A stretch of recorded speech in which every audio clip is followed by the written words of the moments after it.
بولو تو سچ بولو، وعدہ کرو پورا کرو، امانت دی جائے حفاظت کرو۔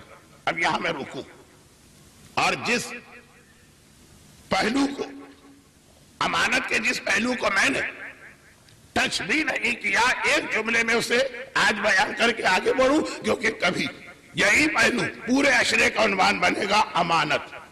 یقیناً شرعی اور فقہی اعتبار سے امانت کی خاص تعریف ہوگی۔ اب جب یہاں اتنے بڑے بڑے علماء کرام موجود، ممبر کے بالکل قریب، حجت الاسلام مولانا ناصر مہدی سے لے کے آخر تک اتنے عظیم علماء، تو بہت احتیاط سے بات کرنا پڑتی ہے، لیکن امانت کی ایک تو یہ تعریف، مال دولت پیسہ، لیکن امانت کا ایک بڑا وسیع مفہوم بھی، جس میں یہ کہا گیا المجالس و امانہ۔ اگر کسی جگہ کوئی بات کہی جا رہی ہے کسی محفل میں، جب تک کہ اجازت نہ ہو اسے آگے آپ نقل نہیں کر سکتے۔ جیسے پیسے کو، کسی اور کے مال کو بغیر اس کی اجازت کے آپ استعمال نہیں کریں گے، اسی طرح کسی کے راز کو اور کسی کی بات کو بھی۔ اب یہ تو ایک بہت چھوٹی بات ہوئی، جو اصل عنوان جسے میں خالی آج ہلکا سا ٹچ کرتا ہوں اور آگے بڑھتا ہوں۔ اولاد جو اللہ ہمیں اور آپ کو دیتا ہے، یہ اللہ کی ایک امانت ہے۔ ام سلیم کے واقعے میں یہ جملہ بھی ہے نا، جس پر پیغمبر نے شکر کا سجدہ انجام دیا۔ ام سلیم کو اللہ نے کیسا بیٹا دیا، یہ واقعہ کبھی تفصیل سے سنیے گا، آج نہیں۔ آج واقعہ سنانے جاؤں گا میرا جہاز اڑ جائے گا، اور کیونکہ مجھے اس کے فوراً بعد دوسری جگہ مجلس پڑھنے جانا، وہاں پہ میری یہاں کی غلطی وہاں کے مومنین کے لیے زحمت بنے گی، تو میں اپنے آپ میں کنٹرول کر رہا ہوں۔ یہ واقعہ کبھی تفصیل سے پڑھوں گا۔ ام سلیم بہترین اولاد، ایک بیٹا ملا۔ ماں تو ویسے ہی اولاد سے محبت کرتی ہے، لیکن ان کے شوہر ابو طلحہ انصاری کو اپنے اس بیٹے سے کچھ دیوانگی کے جیسا عشق تھا۔ بیٹا بیمار پڑا، اور جیسے جیسے اس کی طبیعت خراب ہوئی، باپ کی حالت بگڑتی گئی، یعنی جو ماں کی کیفیت ہے وہ باپ کی ہو گئی۔ ام سلیم، ان کی شادی کا واقعہ تاریخ میں پڑھیے یا آپ ممبر سے سنتے رہتے ہوں گے، بہت عجیب واقعہ۔ اپنے شوہر سے زیادہ ایمان رکھتی ہے، چنانچہ جب یہ دیکھا کہ میرا شوہر اگر اس کی آنکھوں کے سامنے بیٹا مر جائے تو وہ بھی مر جائے گا یا پاگل ہو جائے گا، شوہر کو گھر سے نکالا۔ کس طرح؟ کہا کہ بیٹے کی طبیعت بہت خراب ہے، اب یہ وقت دعا ہے، سیدھا مسجد میں جا کے اللہ کے رسول سے کوئی دعا لے کر آؤ یا دعا کروا کے آؤ۔ بات بالکل معقول ہے۔ جب آئی سی یو میں مریض آخری سانسیں لے رہا ہو تو اب تو یہ وقت دعا ہے نا، شوہر گئے، بیٹا مر گیا۔ ماں جو یہ محسوس کر رہی تھی کہ بیٹا مرنے والا ہے، مر گیا۔ اب میرا شوہر آئے گا، ٹھیک ہے، اس وقت نہیں تھا، لیکن آ کے بیٹے کا جنازہ یا میت دیکھے گا، پتہ نہیں اس پہ کیا گزرے۔ شوہر آیا، مدینے گیا، یہ لوگ قباء میں رہتے ہیں، مدینے تک گیا، پیدل آیا۔ جیسے ہی گھر میں قدم رکھا، دیکھا جھاڑو دی گئی ہے، اچھے کھانے پکائے جا رہے ہیں، بیوی نہا دھو کے، نئے نہیں لیکن صاف ستھرے کپڑے پہن کے بیٹھی۔ جب یہ حالت دیکھی تو یہی سمجھا کہ میں مسجد میں گیا تھا، رسول تو نہیں ملے، خود نماز پڑھ کے آ گیا جنت کے ٹکڑے میں، جہاں کی نماز قبول، تو اللہ نے میری دعا قبول کر لی۔ جو اچھے کھانے پک رہے ہیں، نئے کپڑے پہنے، بیوی نے سارے گھر کی صفائی کی۔ چنانچہ بیوی کے ساتھ بیٹھ گیا، احتیاطاً پوچھ لی بچے کی کیا حالت؟ الحمدللہ بہت اچھی حالت میں، اور اطمینان بڑھ گیا۔ ام سلیم کہنے لگی کہ اے میرے شوہر ابو طلحہ، تم تو رسول کے پاس روزانہ جاتے ہو، اب یہ بچے کی بیماری میں تھوڑا سا گیپ آ گیا، لیکن جاتے رہتے ہو، میں گھر میں بیٹھنے والی عورت اتنا نہیں جاتی۔ ایک مسئلہ مجھے پیش آیا، میں یہاں سے جس عنوان کی جانب اشارہ کرنے والا ہوں، ایک مسئلہ مجھے پیش آیا، میری سمجھ میں تو نہیں آ رہا، میری عقل جواب دے گی۔ تم پیغمبر کے پاس مسلسل جاتے رہتے ہو، شاید تم بتا دو۔ مسئلہ یہ پیش آیا کہ ایک آدمی نے اپنی ایک امانت میرے پاس رکھوائی، کئی سال میرے پاس رہی، مجھے اس امانت سے بڑی محبت ہوگی، اب وہ آ کر کہتا ہے کہ میری امانت واپس کرو. میرا دل ہی نہیں چاہتا امانت واپس کرنے کا. مانوس ہو گئی ہوں, گھر میں ہے, میرے سامنے رہتی تھی وہ امانت, اچھی لگنے لگی امانت, میرا دل چاہتا اسے روک لوں. مالک مانگتا رہے نہ دوں. ابو طلحہ نے کہا ام سلیم اتنے معمولی مسئلے کے لیے اللہ کے رسول کا خاص شاگرد ہونا ضروری نہیں ہے. امانت جس نے دی ہے جب مانگے, جس حالت میں مانگے تمہیں فوراً واپس کرنا. کہا لیکن میرا دل نہیں مان رہا, میں مانوس ہو گئی. کہا یہ تمہاری غلطی ہے, امانت واپس کرنا. کہا اللہ نے بھی اپنی ایک امانت ہمیں دی تھی اور آج اللہ نے وہ امانت مانگ لی ہے, تمہیں نے بتایا کہ امانت واپس کرنا ہے. ابو طلحہ گھبرا کے کہتے کیا ہوا؟ کہا ہمارا بیٹا اللہ کی بارگاہ میں چلا گیا. یہ جو شوہر عام حالت میں یہ خبر سنتا پاگل ہو جاتا یا مر جاتا. حیران ہو گیا, رسول کے پاس گیا. اب رسول آ چکے, شکر کے سجدے میں گر پڑے رسول کہ میری امت میں ایسی سمجھدار اور صبر کرنے والی عورت ہے. عموماً میں صبر کے عنوان پہ ایصال ثواب کی مجلسوں میں کسی جوان موت پہ یہ روایت پڑھتا ہوں, لیکن آج میں ایک جملے سے اس 6 چیزوں والی روایت کو آگے بڑھا رہا ہوں. اولاد امانت ہے, اللہ نے آپ کے پاس دی. تربیت اولاد اس امانت کی ادائیگی ہے. جیسی اللہ نے اولاد دی ہے امانت ویسے ہی واپس کرنا. جب اولاد ہمیں ملی, پیدا ہوئی, کیا شرابی تھی, ڈسکو ڈانس کی دیوانی تھی, کیا بے حجاب تھی, کیا بے نمازی تھی؟ وہ تو پیدا ہونے والی ہر اولاد اس معصوم کہلاتی ہے. کل مولود یولد علی فطرت الاسلام. اسی طرح سے امانت کو واپس کرنا, اولاد کو اسی طرح سے بارگاہ الہی میں پہنچانا ہے. یہ تیسری چیز تربیت اولاد کا ایک بہت لمبا موضوع بن جاتا ہے اور بنے گا انشاءاللہ. چوتھی چیز احسان فراموشی ہے, جس کے حوالے سے پھر ان قابل قدر علماء کرام کے نام خالی میں نے لیے جن کے لیے پیغمبر کی حدیث ہے مداد العلماء افضل من دماء الشہداء. شہید کے خون سے زیادہ عالم کے قلم کی سیاہی کی فضیلت ہے. اور اس حدیث کا اگر تاریخ اسلام دیکھیں تو سمجھ میں آتی ہے حدیث, لیکن وقت نہیں ہے. 5ویں چیز جنت کی ضمانت, جنت کی گارنٹی. اللہ کا رسول کہہ رہا ہے کہ جنت چاہیے, 5ویں یہ گارنٹی مجھے دو کہ نگاہیں نیچی رکھو گے اور کسی کو بری نگاہ سے نہیں دیکھو گے. بہت اہم مسئلہ. ساری گڑبڑ, ساری خرابی, معاشرے کا سارا اخلاقی کرپشن. کرپشن کی کئی قسمیں, خالی مالی کرپشن نہیں ہوتا, اخلاقی کرپشن بھی ہوتا. وہ شروع اسی نگاہ سے ہوتا. یہی وجہ یا یہ بھی ایک وجہ کہ قرآن عام طور پر جب کوئی حکم دیتا ایک ہی لفظ استعمال کرتا ہے مرد عورتوں کے لیے, نماز پڑھو, روزہ رکھو. جب نگاہوں کی بات آئے قُلْ لِلْمُؤْمِنِينَ يَغُضُّوا مِنْ أَبْصَارِهِمْ, اے رسول مومن مردوں سے الگ سے کہو کہ نگاہیں نیچی کرے. وَقُلْ لِلْمُؤْمِنَاتِ يَغْضُضْنَ مِنْ أَبْصَارِهِنَّ, اور مومنہ عورتوں سے الگ سے کہو کہ وہ بھی اپنی نگاہیں نیچی کریں. وَلَا يُبْدِينَ زِينَتَهُنَّ, اور اپنی زینت کو ظاہر نہ ہونے دیں. الگ, مرد کے لیے الگ, عورت کے لیے الگ حکم. خرابی, شیطان سے کسی نے پوچھا کہ تم کس طرح سے معاشرے میں فتنہ اور فساد برپا کرتے ہو؟ کہا آؤ میں دکھاتا ہوں. شہر کے بازار میں گیا, ایک حلوائی شیرہ بنا رہا, میٹھا میٹھا شیرہ, جس کا نام بھی لینا میرے لیے صحیح نہیں ہوگا کیونکہ میں شوگر کا بہت ہی خطرناک مریض ہوں, لیکن خیر شیرہ بنا رہا. خالی ایک انگلی اس نے شیرے کی دیوار پہ لگا دی بس. یہ شیطان کا طریقہ ہے, ایک بار ہماری نگاہ نامحرم عورت کی جانب اٹھا دی, نامحرم کی نگاہ عورت کی نگاہ نامحرم مرد کی جانب. بہت برا واقعہ. تو اس کے بعد آپ نے سنا ہے, آج تو ویسے ہی وقت کم, شیرے کی انگلی, شیرے سے بھری ہوئی انگلی دیوار پہ لگا. شیرہ دیکھ کے مکھی آئی, مکھی کو دیکھ کے چھپکلی نے اس کے اوپر حملہ کیا کھانے کے لیے. چھپکلی کو دیکھ کے قریب کی بلی نے اٹیک کیا چھپکلی پر. بلی کو دیکھ کر قریب سے کوئی فوجی سپاہی کتا لے کے جا رہا تھا, کتے نے بلی پہ حملہ کیا.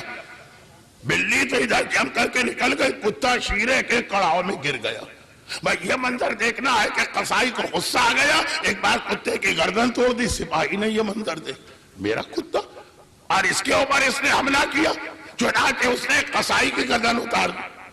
حلوائی کی سارے حلوائی جمع ہو گئے، یہ کون ہے؟ چنانچہ انہوں نے سپاہی پہ حملہ کر کے اس کو مار دیا، سارے سپاہیوں کی فوج آ گئی۔ تھوڑی دیر بعد دیکھا شہر کی ایک بڑی تعداد زمین پہ مری پڑی ہے، خون بہ رہا ہے، لاشیں ہیں، گردنیں کٹی ہے، زخم ہے، پورا ایک شہر اچھا بھلا امن و امان والا آنن فانن دیکھتے ہی دیکھتے اتنے بڑے فساد کا مرکز بنا۔ شیطان نے کہا میں نے تو خالی شیرے کی ایک انگلی دیوار پہ ذرا سا شیرہ لگایا، مگر یہ کس قیامت کا شیرہ ہوتا ہے جس وقت مرد کسی نامحرم عورت کو نگاہ اٹھا کے دیکھتا ہے، بری نگاہ، بس اب اسے نہیں پتا کہ یہ سلسلہ رکنے والا نہیں ہے، بدترین گناہ تک جائے گا۔ اور جب عورت کسی نامحرم مرد پہ بری نگاہ ڈالتی ہے، بلکہ قرآن نے عورت کے لیے کہا اپنی زینت بھی ظاہر نہ کرنا، ایسا نہ ہو کوئی مرد نگاہیں نیچی کر کے چلا جا رہا، خوشبو تم نے ایسی لگائی ہے کہ آنکھ اٹھ جائے، زیور تم نے ایسا پہنا ہے کہ اس کی آواز سے آنکھ اٹھ جائے، عبا تم نے ایسی پہنی ہے کہ عبا کو دیکھ کے اس کی آنکھ اٹھ جائے، یہ تو پورا موضوع ہوگا۔ لیکن اسے ملائیے اس حدیث سے جہاں میں نے کہا تھا کہ امام خالی خرابی نہیں بتاتے ہیں، بلکہ بتاتے ہیں کہ خرابی شروع کہاں سے ہوئی اور اس کا علاج کیا ہے۔ اصول الکفر ثلاثہ، یہ نہیں کہا کفر بہت برا ہے، کہا یہ بھی دیکھو کفر کی جڑیں کہاں ہیں، کفر شروع کہاں سے ہوتا ہے، تو یہ بھی اسی سلسلے کی بات۔ معاشرے میں جب اخلاقی فساد برپا ہوتا ہے، جب لڑکیاں گھر چھوڑ کے چلی جاتی ہیں، جب ذرا سی بات پر بیویاں شوہر سے طلاق لیتی ہیں، جب پورا معاشرہ پھوٹ کا نشانہ بنتا ہے، خاندانی زندگی فیملی لائف آغاز ہوتا ہے خالص بد نگاہی سے۔ تو کہا کہ جنت کا وعدہ اس وقت تم سے کروں گا جب تم مجھ سے یہ وعدہ کرو، اور آخری چھٹی بات، اپنے ہاتھ اور زبان سے کسی مسلمان کو ذرا سے بھی تکلیف نہ دو گے۔ زبان ہاتھ سے زیادہ خطرناک ہے، مولا کی حدیث ہے نا کہ تلوار کا زخم بھر جاتا ہے، زبان کا زخم نہیں بھرتا۔ کہا کہ یہ وعدہ کرو، اور یہ اتنا اہم مسئلہ کہ امام معصوم حجر اسود کو بوسہ نہیں دے رہے، کل کی گفتگو فرما رہے ہیں کہ اگر میرے حجر اسود کو بوسہ دینے سے کسی مومن کو تکلیف پہنچتی، کسی مسلمان کو تکلیف پہنچتی ہے، میں اذیت مومن سے بچوں گا، مسلمان کو تکلیف نہ پہنچے۔ یہاں پر ایک بات میں اور کہہ دوں، مرجعیت کوئی نیا سلسلہ نہیں ہے اسلام میں، اللہ کے رسول کے زمانے سے سلسلہ شروع ہو گیا۔ مرجعیت کیا؟ جس کو مسئلہ نہیں معلوم یا رسول سے پوچھے، ہر جگہ تو رسول نہیں، یا جو رسول کا نمائندہ تمہارے علاقے میں اس سے پوچھو، لیکن صحیح مانو سب سے زیادہ، ابھی میں کہاں سے کہاں جا رہا ہوں ابھی بات واضح کرتا ہوں، سب سے زیادہ چوتھے امام کے زمانے سے مرجعیت کی اہمیت آنا شروع، بہت ہی خشک، 2 منٹ آپ کے لے رہا ہوں، بہت ہی خشک۔ کہا چوتھے امام کا زمانہ جب محمد بن قاسم نے سندھ فتح کیا، ایک پورا نیا علاقہ اسلام میں آیا۔ چوتھے امام کا زمانہ جب طارق ابن زیاد نے اسپین پہ حملہ کر کے یورپ میں قدم رکھا، ایک پورا نیا ماحول اسلام میں آیا۔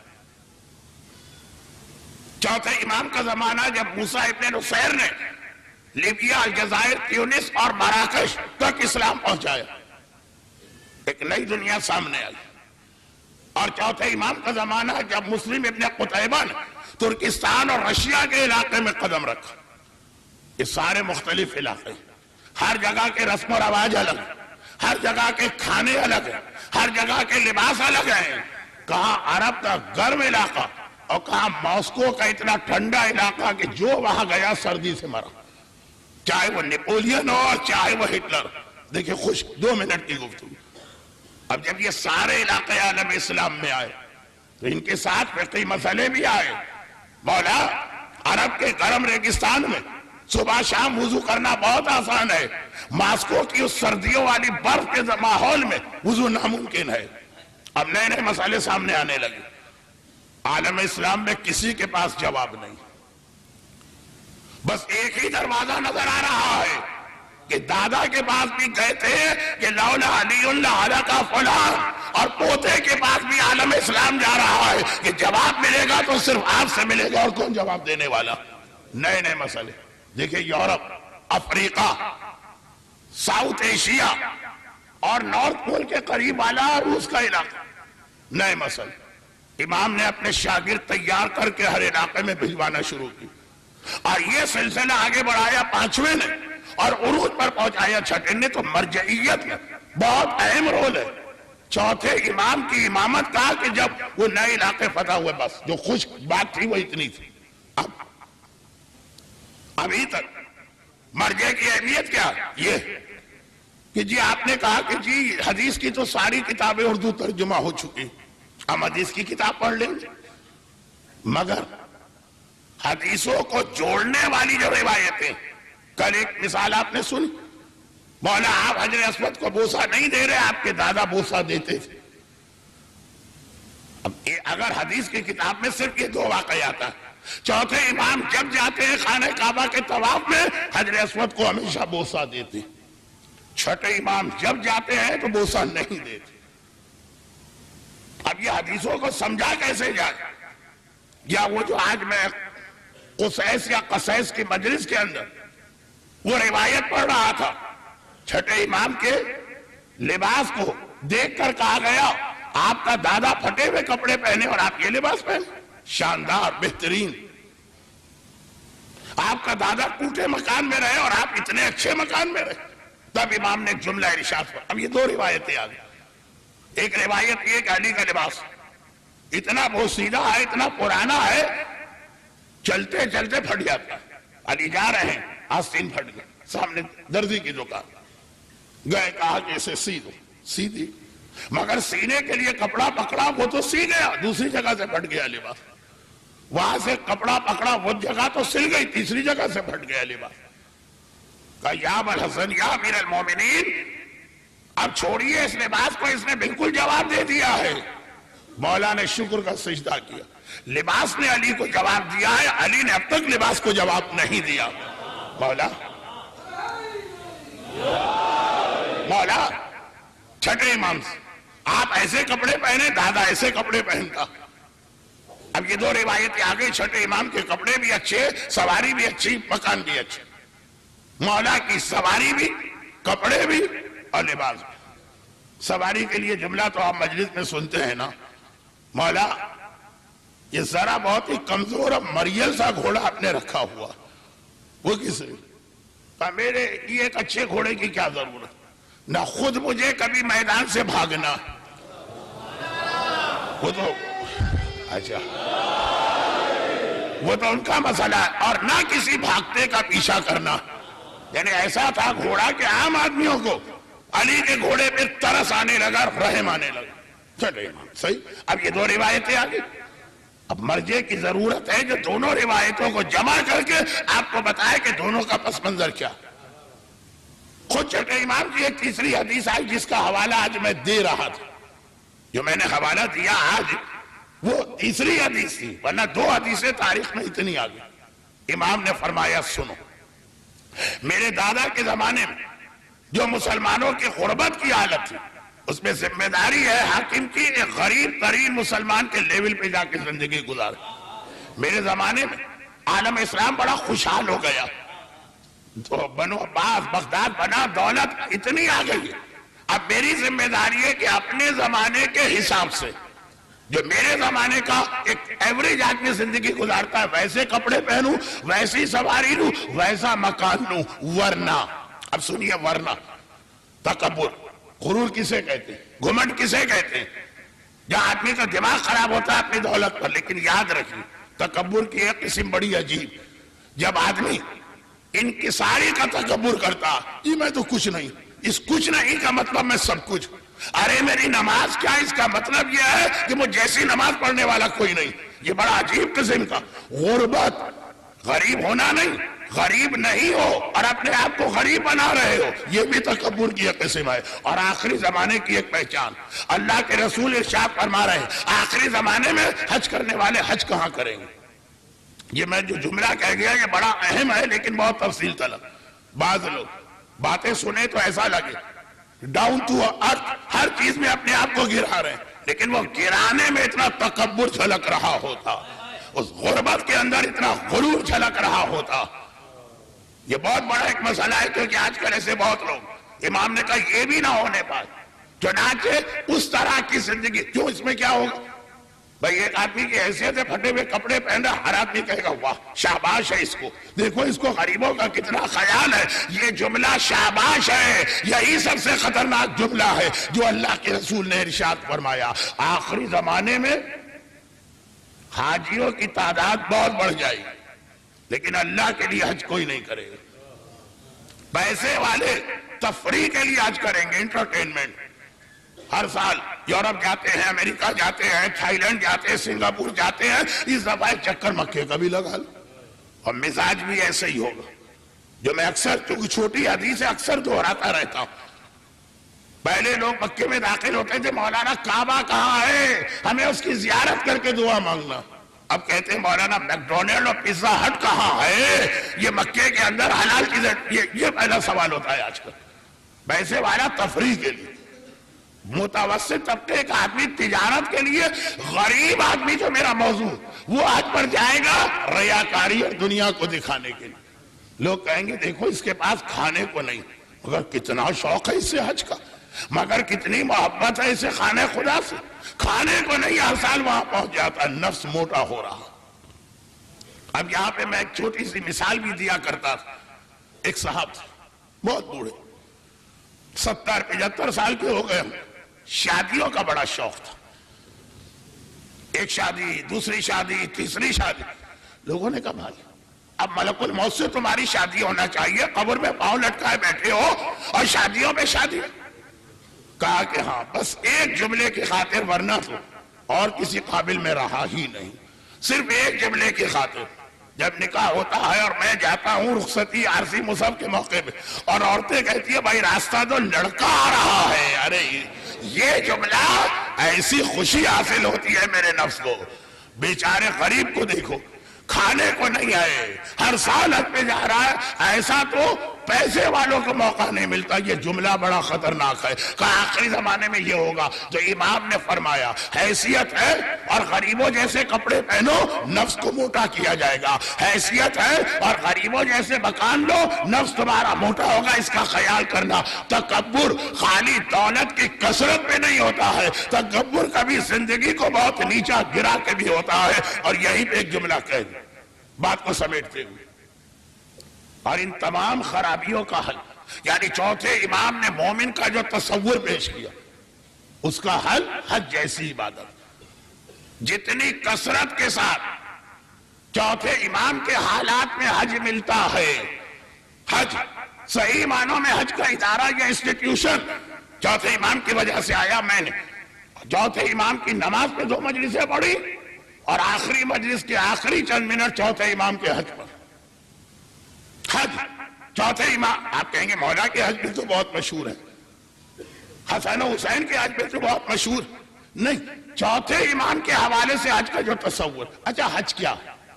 ایک جملہ، اس معبود کا شکر ہے نا جس نے ہمیں سب کچھ دیا، اس کا شکریہ ادا کرنے اس کے گھر جاتے ہیں۔ اور میری یہ ذمہ داری قرار پائی اپنی طرف سے بھی اور حسینیہ زہرا کی انتظامیہ کی طرف سے بھی کہ ان تمام مومنین اور مومنات کا شکریہ ادا کریں۔ واقعاً اس سال مجھے ان عزاداروں کی جانب سے بڑی محبت ملی، بڑی عقیدت، ہر طرح سے میرا خیال رکھا گیا اس سال کچھ زیادہ۔ اور حسینیہ زہرا کی انتظامیہ نے مجھے بتایا کہ اس عشرے میں جس کثرت کے ساتھ لوگوں نے ڈونیشن دیے، گرچہ یہ ڈونیشن حسینیہ زہرا کی انتظامیہ کو نہیں دیے گا، یہ تو شہزادی کونین کو میرے چوتھے امام کی خدمت میں توحفہ پیش کیا گیا، مگر پیغمبر کی حدیث من لم یشکر الناس لم یشکر اللہ، جو انسانوں کا شکریہ ادا نہ کرے وہ اللہ کا شکریہ کہاں سے ادا کرے گا؟ میں ذاتی طور پر آپ حضرات کا شکر گزار ہوں، حسینیہ زہرا کی انتظامیہ کا بھی شکر گزار ہوں، جنہوں نے اس انداز سے مجھ سے مجلسوں کا وعدہ لیا کہ میں کل بھی کہہ رہا تھا فواز ساجبانی صاحب سے، کوئی انسان اس عشرے کا مجھ سے وعدہ نہیں لے سکتا تھا، میری طبیعت اور حالت اتنی خراب، لیکن جس عقیدہ جس خلوص کے ساتھ یہ وعدہ لیا گیا اور پھر آپ نے میرا ساتھ دیا، شروع کی مجالس پہ آواز کی خرابی بھی آپ نے برداشت کی، اور حسینیہ زہرا کی انتظامیہ بھی آپ کی آمد پہ بھی آپ کا شکریہ ادا کرتی، آپ کے تعاون پر بھی آپ کا شکریہ ادا کرتی، اور جو مالی کمک آپ نے عطیات اور ڈونیشن کی صورت میں دی اس پہ بھی آپ کا شکریہ ادا کرتی، اور یہ آپ کو یاد دلایا جا رہا کہ آج میرے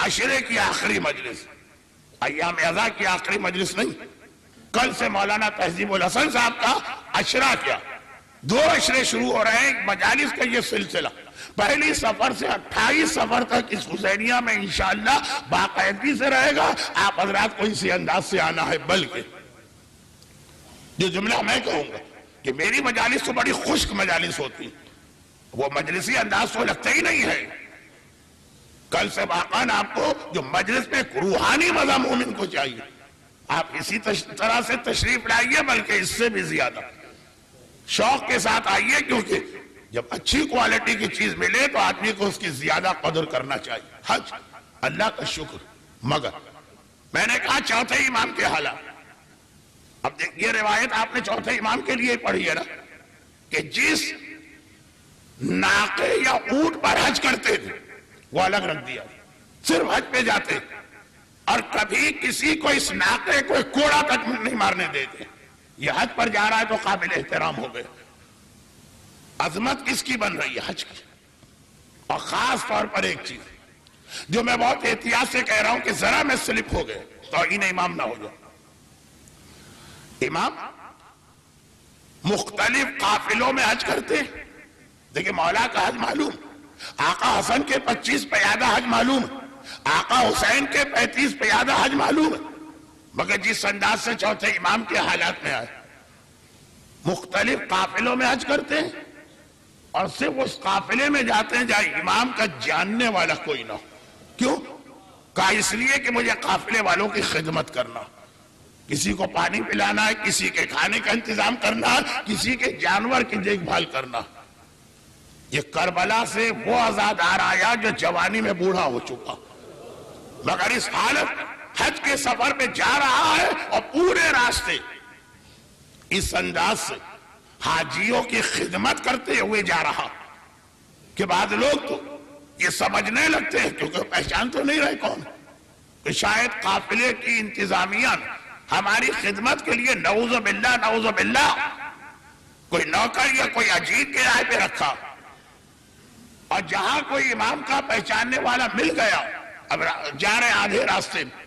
اب یہ واقعہ آپ پڑھ لیجئے گا، سچوں کی کہانیوں میں شہید مرتضی مطہری نے جلد اول پوری تفصیل سے لکھا کہ قافلے میں امام تھے کوئی نہیں جانتا، چنانچہ کسی کا کھانا، کسی کا پانی، کسی کا جانور، آدھے راستے میں کوئی ایسا آدمی قافلے میں آ گیا جو امام کو پہچانتا، وہ تڑا پٹھا قافلے والوں تمہیں پتا ہے کہ تم کس سے یہ خدمت لے رہے؟ جب پتا چلا کون ہے دوڑ کے آئے، امام قافلہ چھوڑ کے جانے لگے۔ سردار نے ہاتھ جوڑے، مولا ہم نے بڑی گستاخی کی ہے آپ کی شان میں، لیکن وہ لا علمی میں ہوا تھا، معاف کر دیجیے۔ امام نے کہا معافی کا کیا تعلق، میں نے خود سے خدمت کی ہے، تو مولا آپ کیوں جا رہے ہیں؟ کہ اب تم مجھے پہچان گئے میں کون، اب تم مجھے کوئی کام نہیں کرنے دو گے، اور میں تو اس لیے حج پہ جا رہا ہوں کہ سارے راستے حج کرنے والوں کی خدمت کرتا چلا جاؤں۔ میں ذاتی طور پر اپنے حج کا تذکرہ ممبر پہ پسند نہیں کرتا، لیکن صرف اس جملے کو واضح کرنے کے لیے ایک بات کہتا ہوں، مجھے کتنے ہی ایسے حاجی اپنے قافلے میں، اور میں کتنے سالوں سے جا رہا ہوں، اور دوسرے قافلوں میں ملتے ہیں جو عرفات کے دن اعمال عرفات جیسی اہم عبادت میں دائیں بائیں ادھر ادھر اعمال بھی کر رہے ہیں اور دیکھتے بھی رہتے۔ کیوں؟ کیونکہ ہر ایک کو پتا ہے کہ آج عرفات کے دن میرا امام اس میدان میں، زمانے کا امام، پردہ غیبت والا امام عرفات میں موجود. دیکھو شاید چہرے پہ نگاہ پڑ جائے، شاید امام کی زیارت ہو جائے، شاید امام ہمیں اپنا تعارف کرا دے. آنکھیں ادھر ادھر چلتی رہتی ہیں صرف اس تصور سے کہ اس میدان کے 30 لاکھ آدمیوں میں کہیں پر امام، اتفاقاً شاید ہم امام کی زیارت کر لیں. تو چوتھے امام کے زمانے میں جب حاجیوں کو پتا چلا کہ قافلے میں، الگ الگ قافلوں میں ہر سال امام اپنے آپ کو پوشیدہ کر کے آتے ہیں، پانی دیتے ہیں جو خود امام کے گھرانے کو کربلا میں نہ ملا، کھانے کا انتظام کرتے. اب وہ لوگ بھی حج پر آ رہے اور بار بار آ رہے جو حج کر چکے، یا حج واجب نہیں ہے یا حج کرنا نہیں چاہتے. شاید ہم خوش قسمت ہمارے قافلے میں کسی وقت امام آ جائے اور ہمیں امام کی زیارت کے ثواب ملے اور امام ہماری مہمان نوازی کرے. اب چوتھے امام قافلوں میں حاجیوں کی خدمت کے ذریعے سے عالم اسلام میں حج کا ایسا شوق پیدا کیا. جنہیں حج نہیں کرنا وہ بھی جا رہے ہیں، جو حج کر چکے وہ بھی جا رہے ہیں، جن پر حج واجب نہیں وہ بھی جا رہے ہیں. جب خالی زیارت، امام زمانہ کی زیارت کی وجہ سے میدان عرفات میں مومن کی توجہ اعمال سے ہٹ کے ادھر ادھر ہو جاتی ہے، تو یہاں تو یقینی بات ہے کہ ہر حاجی کو کسی نہ کسی موقع پہ چوتھا امام آئے گا، خدمت کرے گا. پھر آئیے دو چھوٹی روایتیں. لیکن یہ جو خدمت کر رہے ہیں یہ اپنی حد تک نہیں رکھنا، تمہیں بھی بتانا ہے کہ مومن کی خدمت. ہم تو مومن کی پیٹھ میں خنجر گھونپنے کو عبادت سمجھتے. بھئی یہ غیبت کیا ہے؟ یہ تہمت کیا ہے؟ یہ مومن پر عیب لگانا کیا ہے؟ یہ مومن کی برائی کیا ہے؟ جنت کا وعدہ ہے جب آخری بار ہاتھ اور زبان سے مومن کو تکلیف نہ پہنچاؤ. امام اصول کافی جلد 2 کی روایت، صحیح یا غلط؟ ہمارے یہاں یہ مشہور ہے کہ سب سے معتبر کتاب اصول کافی، جلد 2 کی روایت. امام، یہی امام جن کا تذکرہ 1434 ہجری کے تیسرے عشرے کا عنوان تھا، آخری مجلس کا آخری حصہ. مومن صحن کعبہ میں داخل ہو. مکے میں مقامی لوگ کم ہوتے ہیں حج کے سیزن میں، باہر کے لوگ زیادہ ہوتے ہیں. ہر آدمی اجنبی. وہ داخل صحن میں دیکھنے لگا، کسی کو ڈھونڈ رہا اور کوئی نہ ملا. امام نظر آ گئے جو خانہ کعبہ کا طواف کر رہے ہیں. خانہ کعبہ کا طواف. دوڑ کے گیا، کہا مولا میں فلاں علاقے سے آیا ہوں، یہاں کوئی میرا دوست رشتہ دار جاننے والا کوئی نہیں، اور ایک ضروری کام مجھے پیش آ گیا، ایک آدمی کی مدد چاہیے. تو آپ تو سب کو پہچانتے ہیں، اگر کوئی مومن اس مجمع میں یا صحن میں بیٹھا، مولا بتا دیجئے میں جا کے بات کروں گا. امام نے فرمایا ایک مومن کو اپنی مدد کے لیے ڈھونڈ رہا ہے تو میں جو تمہارے سامنے ہوں مجھ سے کیوں نہیں کہہ رہا؟ کہا پہلے تو مولا آپ میرے آقا، اور پھر آپ طواف کر رہے ہیں، خانہ خدا کے گرد گھوم رہے ہیں. اگر میں آپ سے کہوں تو آپ طواف کیسے توڑیں گے؟ امام نے طواف توڑ دیا اور یہ کہہ کے اس کے ساتھ چلے کہ اگر میں طواف مکمل کرتا تو ایک طواف پر ایک کا ثواب ملتا، اور اگر میں مومن کی خدمت کے لیے جا رہا ہوں ہر قدم پر مجھے 70 حج اور 70 عمروں کا ثواب ملا. ہر قدم ہر قدم.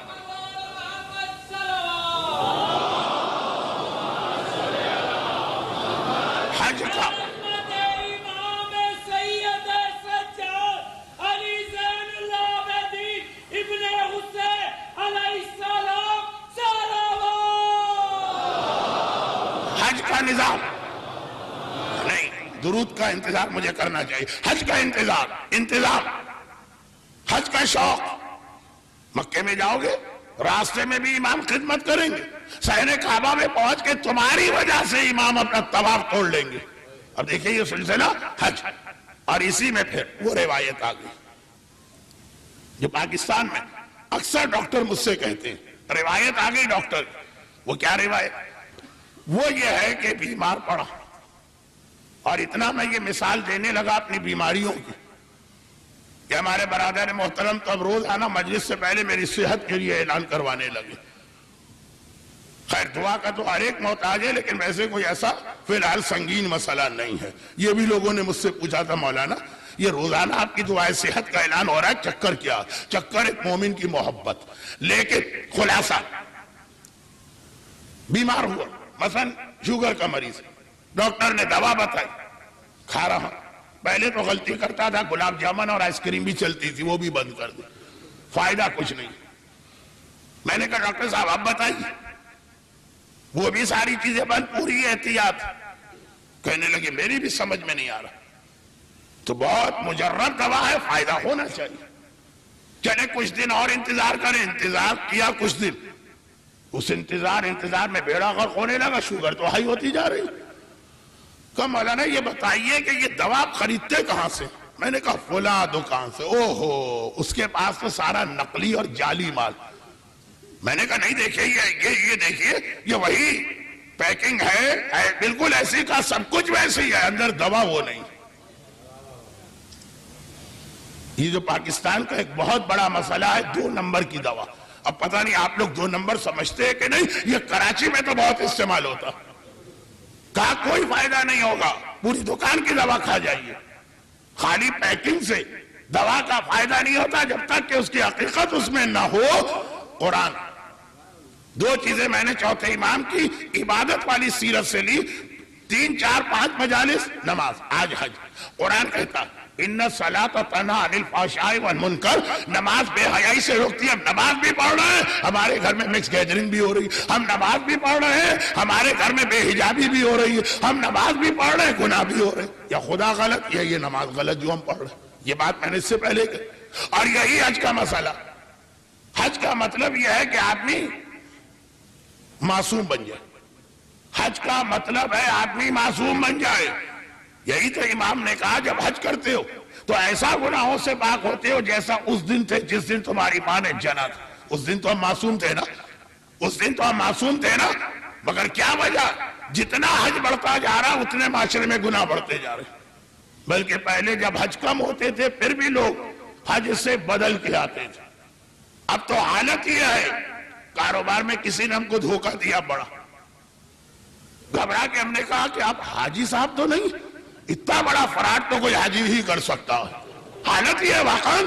پہلا سوال لوگ کرتے کہ بھئی تم حاجی تو نہیں ہو جو تم نے اتنا بڑا دھوکہ دے دیا. یہ کیوں؟ ویسا حج نہیں کہہ رہے جیسے اللہ چاہ رہا. یہ بھی چوتھے امام کی سیرت میں ملے گا. شبلی حج کر کے آئے اور پورا وہ حج کر کے آئے جو کتاب میں لکھا. احرام باندھا اور طواف کیا اور عرفات گئے اور مزدلفہ گئے. امام نے پورا حج ان سے سنا. کہا جب تم احرام پہن رہے تھے کیا نیت کر رہے تھے کہ سارے گناہوں کا لباس اتار رہے اور یہ سفید چادر نہیں پہن رہے، تقوی اور اطاعت کی چادر پہن رہے؟ کہا مولا یہ خیال تو نہیں کیا تھا. کہا تمہارا حج پورا باطل ہے، غلط ہے، جاؤ اگلے سال حج کر کے آؤ. خالی حج نہیں کروا رہے، صحیح حج کروا رہے. یہ چوتھے امام کی سیرت کا بہت اہم پہلو. صحیح حج کر لیں. جتنی میں نے باتیں رزق حرام بتائی یا جنت کی 6 باتیں بتائی یا حجاب اور بے حجابی بتائی، کیا حجاب ہوتا ہے عورت کا حج پہ؟ ایک بات نظر نہیں آتا. کہا یہ پورا ایک نظام ہے لیکن ویسا حج کرو جیسا امام نے بتایا. خود ہی سوچیے اس حج کا کیا فائدہ؟ اس میں آدمی حاجی کے لباس میں تلوار لے کے آئے کہ فرزند رسول کو شہید کرنا. وہ بھی تو حج تھا نا.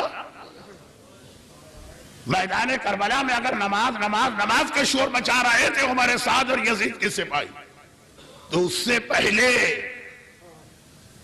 وہ بھی سارے حج کرنے والے نا، حاجی ہیں. اور اکثر میں ایک جملہ یہاں پہ کہتا ہوں، وہ اتنا میں نے کہا کہ اب میں اس کی تفصیل میں نہیں جاتا. جب میرے آقا نے اپنے حج کو عمرے میں بدلا، آقا حسین سجاد بھی باپ کے ساتھ ہیں، جب حج کو عمرے میں بدلا،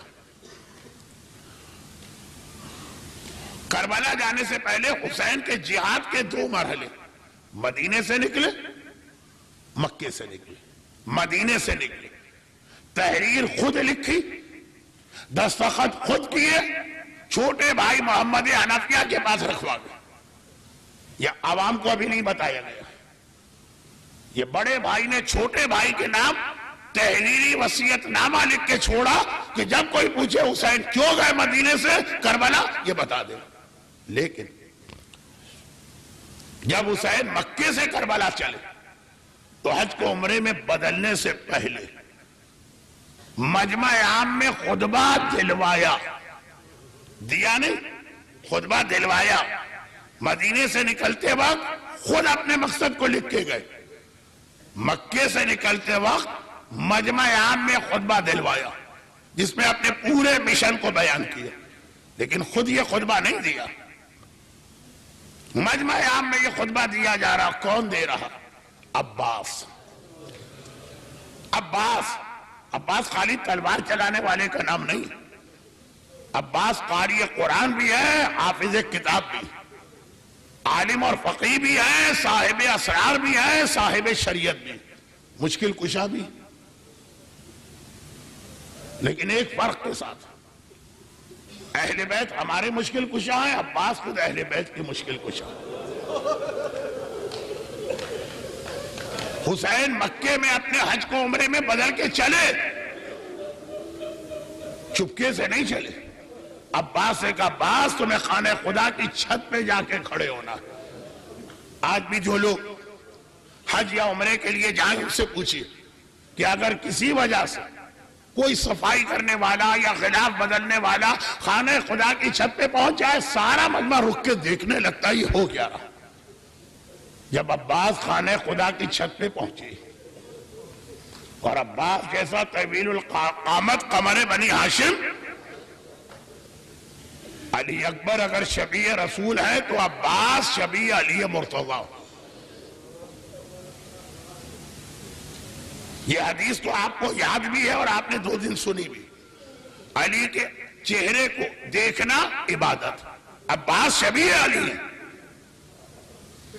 لیکن وہ حدیث بھی اس کے ساتھ ملائیے کہ اگر کوئی آدم کو دیکھنا چاہے، اگر کوئی نوح کو دیکھنا چاہے، اگر کوئی ابراہیم کو دیکھنا چاہے، اگر کوئی موسیٰ کو دیکھنا چاہے، فَلْيَنْظُرْ إِلَىٰ وَجْهِ عَلِيٍّ، علی کے چہرے کو دیکھے، یہی چہرہ عباس کا، یعنی عباس کو دیکھو تو گویا آدم کو دیکھ رہے، گویا نوح کو دیکھ رہے، گویا ابراہیم کو دیکھ رہے، گویا تمام انبیاء کو دیکھ رہے۔ وہ عباس خانہ خدا کی چھت پہ حکم امام سے گئے اور حسین کا جہاد بیان کیا کہ میرا آقا کربلا کیوں جا رہا ہے۔ وہ خطبہ میں اکثر پڑھتا ہوں، میں تو طالب علم علماء پڑھتے، اور انشاءاللہ کل سے جو مجالس کا سلسلہ چہلم تک مسلسل ہے، بلکہ 28 صفر تک کی مجالس ہوں گی آپ کو آنا، اور اسی انداز سے آپ ان مجالس میں بھی ڈونیشن دینا۔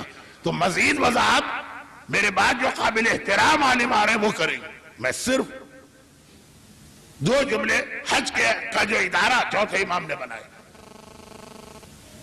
حج، آقا حسین نے اپنے جہاد کی وضاحت کے لیے حج کو بھی استعمال کیا، اور خانہ خدا کا احترام بچانے کے لیے کربلا کو آباد کیا، مگر ایسے نہیں گئے کہ کسی کو پتہ ہی نہ چلے حسین کہاں جا رہے ہیں اور کیوں جا رہے ہیں۔ عباس سے کہا تمہیں خطبہ دینا، میرا مولا عباس اتنا طویل القامت کہ جب گھوڑے پر بیٹھتا ہے تو رکاب نہیں، پاؤں زمین تک پہنچتے ہیں، اور جب زری کے اندر اگر کوئی پہنچے تو قبر تو ایک بچے جیسی قبر ہے، کا اس طرح سے بدن ٹکڑے ٹکڑے ہوا تھا، اور وہ عظیم خطبہ عباس کا جتنی بار پڑھیے، بس چوتھے امام حج اور حج کو صحیح معنوں میں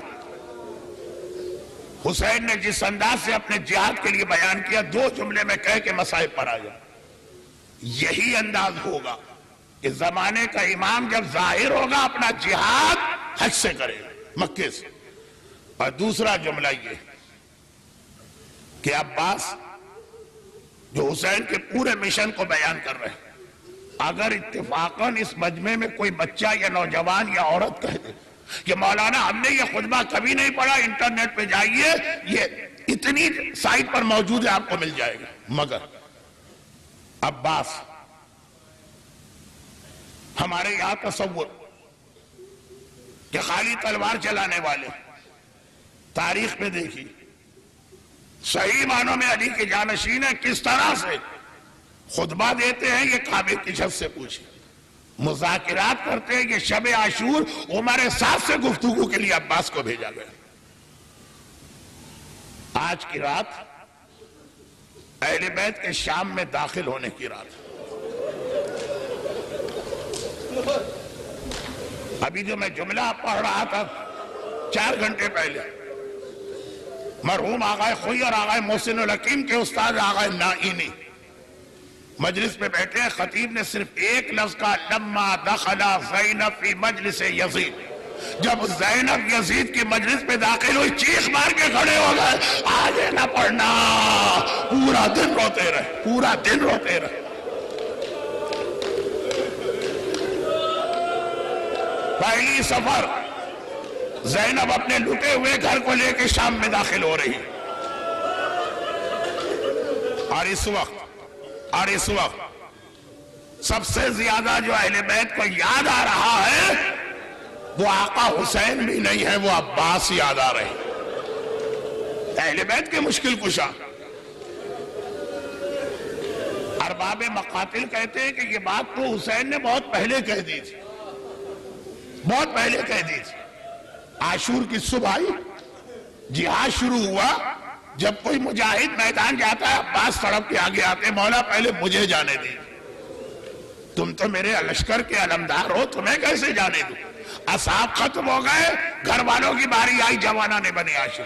مولا اون میرا شاگرد، محمد میرا شاگرد، قاسم میرا شاگرد، اکبر میرا شاگرد، اپنے شاگردوں کے لاشیں نہیں اٹھائے جا رہے ہیں، پہلے مجھے جانے دی.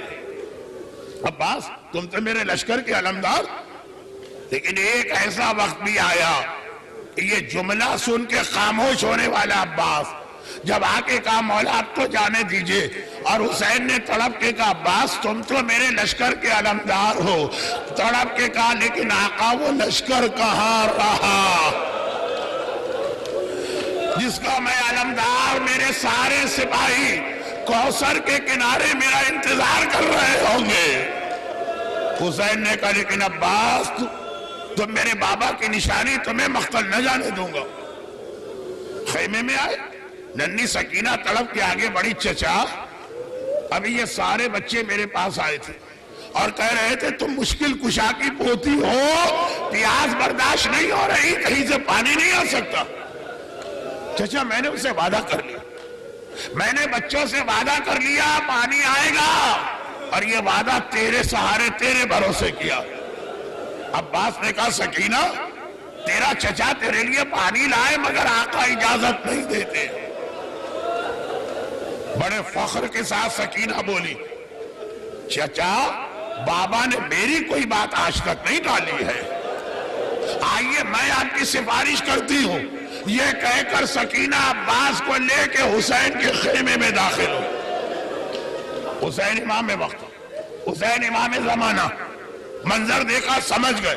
کہا عباس ایسی سفارش آئی اب میں نہ بولوں گا، لیکن سکینہ بیٹی جس چچا کی سفارش کر رہی ہے تھوڑی دیر بعد یہی چچا بہت یاد آئے گا جب تماچے لگ رہے ہوں گے. سکینہ جب تیرے بدن پہ کوڑے پڑ رہے ہوں گے یہی چچا بہت یاد آئے گا جس کے لیے سفارش کر رہی. لیکن خالی سکینہ ہی کو چچا یاد نہ آیا. آپ اتنے بیمار میرا مظلوم آقا جس کی شہادت کا اشرا پڑھ رہا ہوں. جب لاشیں دفن کرنے کا موقع آیا، میرا چوتھا امام معجزے سے آیا، بنی اسد نے سارے لاشیں دفن کر دی. آقا سجاد نے کہا بھی ایک لاشا باقی رہ گیا. کہا مولا یہاں تو کوئی لاشا نہیں ہے. کہا وہ یہاں نہیں ہے، وہ فرات کے کنارے ہے. اپنے ہاتھوں سے چچا کو قبر میں اتارا، قبیلے سے کہا دور چلے جاؤ، اب کوئی میرے قریب نہ آئے. راوی کہتا ہے بہت دیر ہو گئی. خالی سکینہ کو عباس یاد نہیں آ رہا. سجاد کہتا ہے دور چلے جاؤ جب تک کہ میں خود سے قبر سے باہر نہ ہوں. راوی کہتا ہے بہت دیر ہو گئی. میرا مولا سجاد باہر نہ آیا، میں گھبرا گیا. خیریت تو ہے؟ قریب آیا، جھانک کے قبر میں دیکھا عباس کے سینے پہ سر رکھے ہوئے سجاد لیٹا. اور امام زمانہ کہہ رہا ہے اے میرے غیرت مند چچا، آپ یہاں آرام کر رہے، میں یہ بتانے آیا ہوں آپ کی بہنوں پہ کیا گزر رہی ہے۔ ارے جس بہن کے سر سے گھر کے صحن میں چادر نہ اتری وہ نامحرموں کے درمیان، اور خالی سجاد ہی نہیں، قافلہ شام میں داخل ہوا، جب یزید کے